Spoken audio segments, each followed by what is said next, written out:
call this recommending committee meeting of July 11th to order.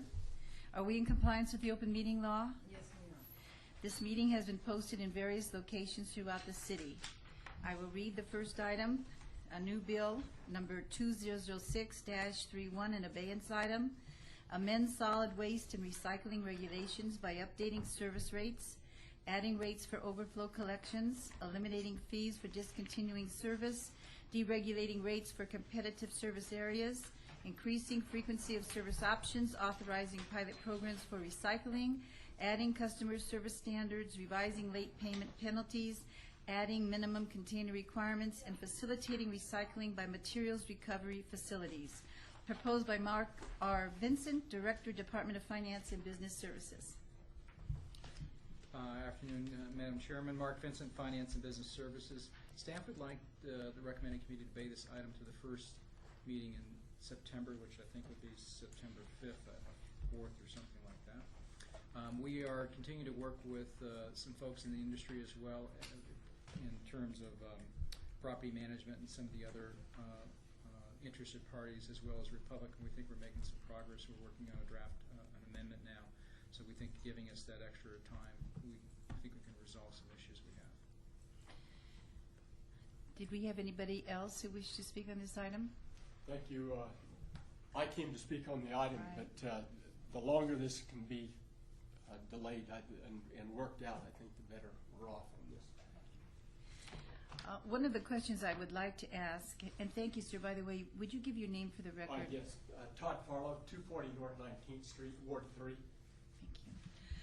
A question that I had was, on these pilot programs for recycling, where you do mainstream recycling, would you just consider perhaps having the pilot program before maybe we vote on anything within here? Are we going to do it that way?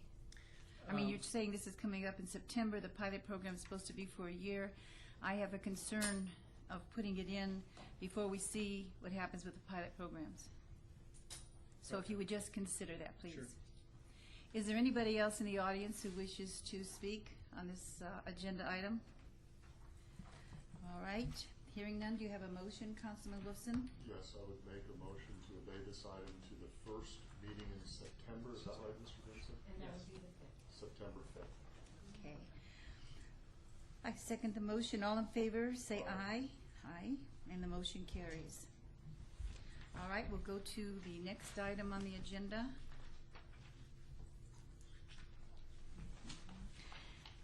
This is a new bill, number 200632, annexation number ANX 12752, property location at 5800 Gilbert Lane, petitioned by Jacob N. Jessup, acreage 2.25 acres, zoned RE county zoning, RE city equivalent, sponsored by Councilman Stephen D. Ross. Do you have anything? Yes, I'll speak on this. This is a normal owner petitioned annexation of one parcel. Recommend approval. Does anyone else wish to be heard on this item? Hearing none, do you have a motion, Councilman? For approval. Second, all in favor?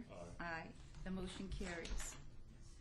We'll move to item number 5, a new bill, number 2006-33, annexation number ANX 12916, property location at 1506 South Jones Boulevard, petitioned by Max Jones Professional Plaza LLC, acreage 1 acre, zone CP county zoning, 0 city equivalent, sponsored by Councilman Lostar Kenyon.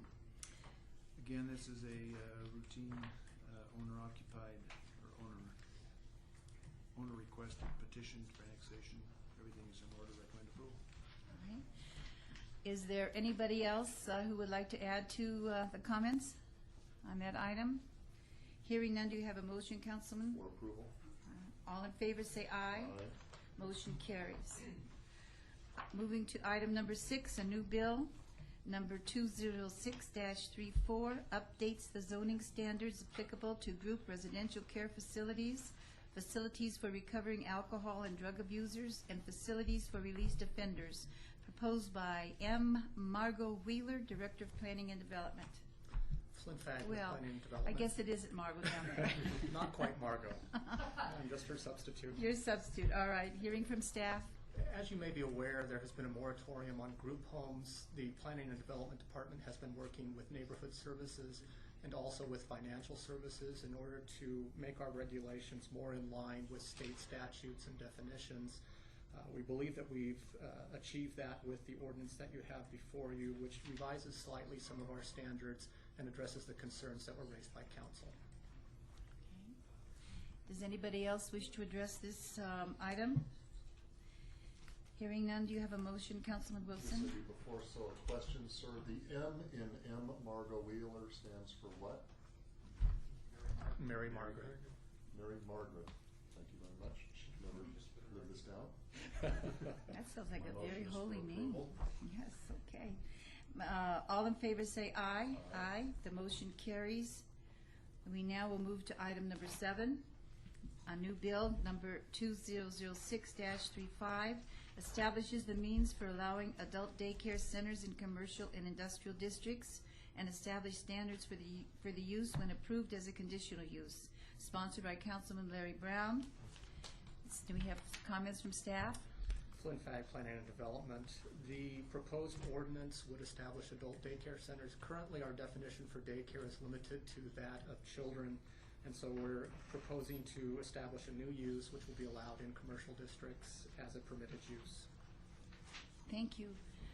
Is there anybody else who wishes to make a comment on this item? Councilman, do you have a motion? For approval. All in favor say aye. Aye. The motion passes. We'll now move into item number 9. 8, excuse me. I already moved it, okay? This is a new bill, 2006-36, updates the land use tables and includes therein certain parking requirements and other development standards. Proposed by M. Margot Wheeler, Director of Planning and Development. Staff comments? Again, Flynn Fagg with Planning and Development. What you have before you is a rather hefty ordinance, but in actuality it's rather simple. What we're doing is combining our definitions for all of our uses, our parking requirements for all of our uses, and our minimum standards for all of our uses into one simple and easy-to-use table. There are no major changes to either land use or parking requirements. There have been some minor changes that we proposed based on some of the uses and projects that we've had come in over the past several years. But again, what this does is it helps to simplify the use of Title 19, makes it easier for both applicants and staff to apply the requirements of the code. Are there any other comments on this item from the audience? Councilman, do you have a motion? For approval. All in favor say aye. Aye. The motion passes, and now we are on number 9. Is also a new bill, number 2006-37, prohibits within city, whoops. I just want to make sure that I'm saying this correctly. Okay. Prohibits within city parks the providing of food or meals as would typically be provided in a rescue mission or shelter for the homeless. Proposed by Bradford R. Jervik, City Attorney. Thank you, Councilwoman and Councilman Wilson. I'm here today to ask you, first of all, to consider what has been distributed as a proposed First Amendment to Bill number 2006-37. If I could make a record on this very briefly. As originally drafted, we attempted to prohibit the distribution of food in a way that would be consistent with prohibiting the distribution of food in a mobile soup kitchen. We tried to put language together in subsection 6 of 1336.055A, and on further consideration, we thought of a better language, I think, that accomplishes that goal. I discussed it with Ben Little, our criminal division in Valsteed yesterday, and so that is the proposed First Amendment. Subsection 6 would now read that the following are prohibited within any city park. Subsection 6, the providing of food or meals to the indigent for free or for a nominal fee. For purposes of this paragraph, an indigent person is a person whom a reasonable ordinary person would believe to be entitled to apply for or receive assistance under NRS Chapter 428. We've also changed the summary to be consistent with that change to subsection 6 of that particular section. What I'd like to do at this time is recap a few things that have happened in the last couple of weeks. Councilman Reese and the mayor, myself, and other members of city staff have been present at Circle Park, where there have been a number of attempts to feed homeless people and actual feedings of homeless people for the last several weeks. The stir that has caused in the neighborhood led to at least one nighttime neighborhood meeting and many suggestions of the council to try and correct problems at that park. That led to a public hearing on June 21st at the Las Vegas City Council, where a number of people testified not only as to the conditions of the park, but the conditions with respect to crime, conditions with respect to homeless feeding, and you also heard from a number of people associated with service providers that testified during that hearing that there are enough food providers in this valley to provide meals for every single homeless person that desires one, and that providing meals of this type disassociated with shelters is actually a disservice to homeless people. In this particular case, this bill, I think, recognizes that reality and would prohibit those types of mobile food kitchens from occurring in our city parks. We would recommend that that record of 62106 be incorporated by reference at this time to the records of the recommending committee, and we recommend a do pass on this bill, and I'll be glad to answer any questions. Does anybody have any questions? Do you have anyone, Councilman? Todd Farlock, 240 North 19th Street. I think that's convoluted logic, and I think it shows the city has a cold heart. Anybody else from the audience who wishes to speak on this item? Mr. Wolfson. Thank you. Mr. Jervik, what I'm going to make a motion for is that this be passed on to the full city council without any recommendation. I think that this is a very important item that needs further exploration and examination, and I don't feel comfortable recommending its approval. Now, I'm only speaking my voice. I've not spoken with the chair of this committee, but that's going to be my motion, and I'll point out that one of the reasons is perhaps some of the language which might be refined, in addition to other reasons. For example, the way subsection 6 reads, the providing of food or meals to the indigent for free or for a nominal fee, I think the purpose of this is to prevent the, quote, soup kitchens, the mobile food providers, but this would also apply to a neighbor who, on an individual basis, wanted to give a meal to somebody at the park. And I think because of the vagueness of this statute, it would prohibit that kind of conduct, and I'm not sure if we want to do that. So for purposes that I've stated, my motion would be to pass this on to the full city council without any recommendation whatsoever. And I agree with Councilman in his statements. I think that the full council should hear this, but I have some concerns too. I like the way you've done some of this better than before, but I do think we could do a better job. And again, I just would like to emphasize that I would like to know how we're hitting the different tiers of homelessness. I know that we had someone who spoke on it, but I didn't quite get my answer to that. And I think the different tiers have something to do with it. For example, one person might be a separate tier of what homeless is about, and then a group might be something else. And anyway, the motion, I call for the vote. All in favor? Aye.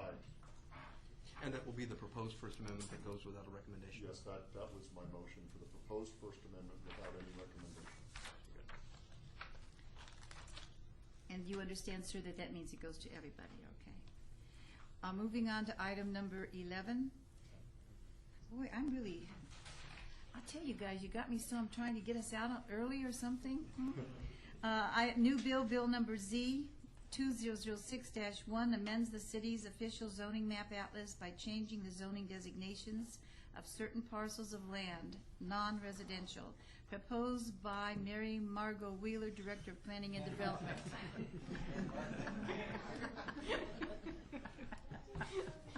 I'll make this presentation unless Mary Margot wants to. I think that's the first time on record.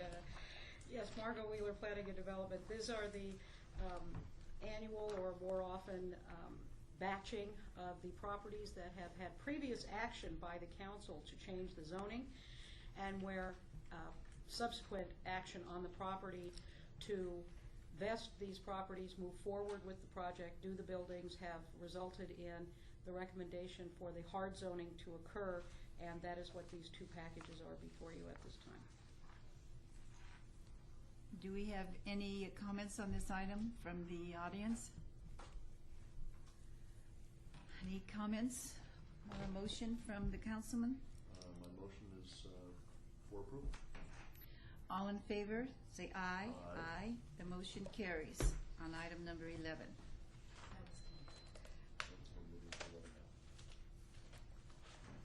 No, you know something, you know what, I was just thinking there's a really good name for that type of thing where you mix up the numbers and go too fast.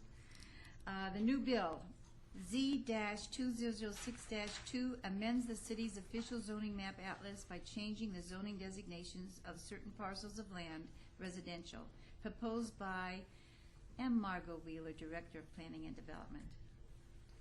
Again, this is the matter that brings forward and maps the previous council actions on projects which have moved forward by the private development activity.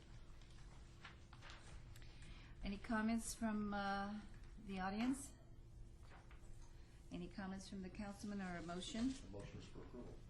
All in favor say aye. Aye. The motion carries.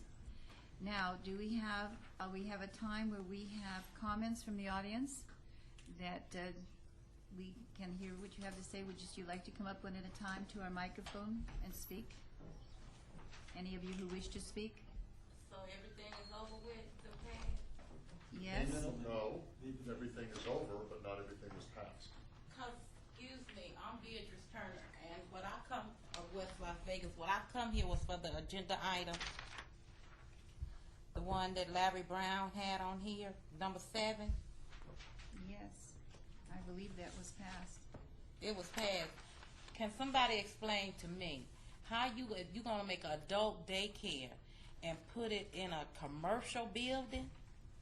You know, in order for them to go to adult daycare, that means they can't stay home alone. That means they on medication. They have to be with somebody. And you know, they have Alzheimer's, and you know, you got to look at, they might wander out that door in a commercial shopping center, and anything could happen to them. Now I can understand, you can't even put a daycare center like that in no commercial. How you gonna put an adult daycare in a commercial center? Councilman, if I may, Mr. Steve, correct me if I'm wrong, but we're just a recommending committee. Forwards this over to the full city council for full city council review, is that right? That's correct. As far as what Beatrice is talking about, the council should be aware that an adult daycare center is it's at least 10. Is that correct? Did Margot leave? Anyway, it's the equivalent of a child care center that has 10 to 20 to 60 people. It's not the individual care that you might find in a residential area. So, for example, when you drive down the street and see Creative Kids or something like that, those are in commercial and industrial areas. That's what this is, the equivalent. It's not, they have to be at least 10. So it's a large facility that belongs in a commercial zone. But she's excuse me, I understand the younger preschools, daycares can be in commercial centers because there's one, right near the Meadows Mall, but, or there was one. However, what you're saying is, when you're talking about adult care center in a commercial zone, she is right. Wouldn't this include Alzheimer's, and wouldn't this include? Yeah, and it's at least 10. It's at least 10. In other words, you couldn't put 10 in a home because it's not big enough. A single family home. It's got to be. And what we haven't had in the past is a category for a large scale adult daycare center. That's what this is about. If they don't have 10, they can't even qualify. I don't know if that helps. But do you understand how, if they haven't had their medication, how they can just, wander off and they'll be out in the shopping center or whatever. Anything could happen to them being in an environment like that. Now, a home environment, yes, I can understand that. But no, and then you got to look at the ones that's in the electric wheelchairs, the whole 9 yards. Anything could happen to them. You know what I would suggest, because as council has stated, This does not approve it. This just passes it on to the full council. Mm-hmm. And the full council, I would suggest that perhaps you could take some of those items and let the council see, your thoughts, and let them see it before the council meeting. And I don't come to you ain't never seen me at one of these meetings, never. And At when this I meeting. saw this one, and when I saw this, I said, oh no, let me stop doing my patient and go, cause You understand what our role is, though? We pass it over to the full council. It's the full council that will either adopt or not this as law. What I would suggest is this is proposed by Councilman Brown, Yep, is that you contact Councilman Brown. and I am. Okay, you have or you haven't? I am Well, gonna good. do it. Okay, good. It's not law yet. It won't be law unless and until the full council by a majority vote makes it law. So it's not even gonna come before the city council until when? Probably August. Okay, so we've got August 2nd. three or 4 weeks for you to provide your input. Well, I'll be at your city council meeting tomorrow. Very good. I'll see you tomorrow. Thank you very much. And yes, sir? Don't mind that. No, that's fine. At that council meeting, when this comes up, will there be public comment on this? Well, am I right, Mr. Jurbeck? If you allow, if the mayor allows it, for example, if you know that gonna be, people are gonna appear, then that is opened up. Normally it's not opened up because people aren't there. Well, the And practice that's a had- problem, because this is where we have to put all our input, you see, because it's not, if we don't have the comment at the council meeting. The No, practice, you do have a comment at the council meeting. What council just said is that. If the mayor allows it. Well, but normally I think is that most people don't show up because most of the bills are fairly routine. Right.